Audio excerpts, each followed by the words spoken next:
ফেসবুকে follow button যুক্ত করার মাধ্যমে আপনি কিন্তু দ্রুতগতিতে আপনার ফেসবুকের ফলোয়ার সংখ্যা বাড়িয়ে নিতে পারেন। অনেকেই জানে না কিভাবে ফেসবুকে ফলোয়ার বাটন যুক্ত করতে হয়। আমি কয়েকটি স্টেপ দেখিয়ে দিচ্ছি। এই স্টেপগুলো ফলো করলে আপনি খুব সহজে ফেসবুকের মধ্যে ফলো বাটন যুক্ত করতে পারবেন। তো চলুন আমি ডেস্কটপে গিয়ে আপনাদের দেখিয়ে দিচ্ছি। ফেসবুক পেজে ফলো বাটন সেট করার জন্য আপনার পেজটি যে আইডির অধীনে রয়েছে সেই আইডিটি প্রথমে খুলে নিতে হবে। তো আমি আমার ফেসবুক আইডিটি লগ ইন করে রেখেছি। তো আমি ফেসবুক আইকনে ক্লিক করছি। এই যে দেখতে পাচ্ছেন আমার আইডিটি আমি সাইন ইন করে রেখেছি। এখন আপনাকে ফলো বাটন সেট করতে প্রথমে আপনাকে ফেসবুক পেজে যেতে হবে। তো ফেসবুক পেজে যাওয়ার জন্য আপনার এই যে উপরে এই আইকন রয়েছে, পেজেস লেখা দেখা যাচ্ছে এবং এই বাম পাশে পেজেস লেখা দেখা যাচ্ছে। দুটি জায়গার যে কোনো একটিতে ক্লিক করলে আপনি আপনার পেজে প্রবেশ করতে পারেন। তো আমি বাম পাশের এই পেজেস লেখা অপশনে ক্লিক করছি। ক্লিক করার পর দেখতে পাচ্ছি যে এখানে আমার 5টি পেজ দেখাচ্ছে। ধরুন অনলাইন ডিজিটাল মার্কেট পেজটিতে আমি ফলো বাটন সেট করব।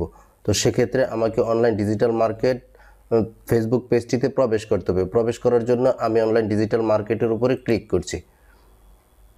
ক্লিক করার পর অনলাইন ডিজিটাল মার্কেট ফেসবুক পেজটি ওপেন হয়েছে। এই যে দেখুন এখানে ডান পাশে উপরের কোণায় এখানে এডিট সেন্ড মেসেজ বাটন রয়েছে, মানে এই পেজের বাটনটি হচ্ছে সেন্ড মেসেজ বাটন।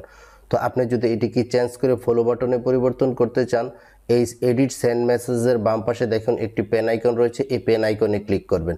আমি ক্লিক করছি। ক্লিক করার পর এখানে দেখুন 3 নম্বরে রয়েছে এডিট বাটন, এডিট বাটনে ক্লিক করবেন। এডিট অ্যাকশন বাটন, এখানে দেখেন প্রচুর অ্যাকশন বাটন রয়েছে। আপনার পেজের ধরন অনুযায়ী আপনি অ্যাকশন বাটন সেট করবেন। তো আমি যেহেতু আমার পেজে ফলোয়ার বাড়াতে চাচ্ছি, আমি ফলো বাটন সেট করব। তো এই যে দেখুন এই ফলো লেখার ডান পাশে একটি বৃত্তাকার খালি আইকন রয়েছে, আমরা এই খালি আইকনের উপরে ক্লিক করব। ক্লিক করার পর আমরা দেখতে পাচ্ছি যে আমাদের অনলাইন ডিজিটাল মার্কেটের অ্যাকশন বাটনটি ফলো বাটনে রূপান্তরিত হয়েছে।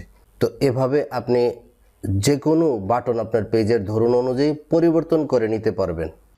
এরকম আরও ইনফরমেটিভ এবং হেল্পফুল ভিডিও পেতে আমার চ্যানেলটিকে অবশ্যই সাবস্ক্রাইব করে রাখার জন্য অনুরোধ করছি। ধন্যবাদ।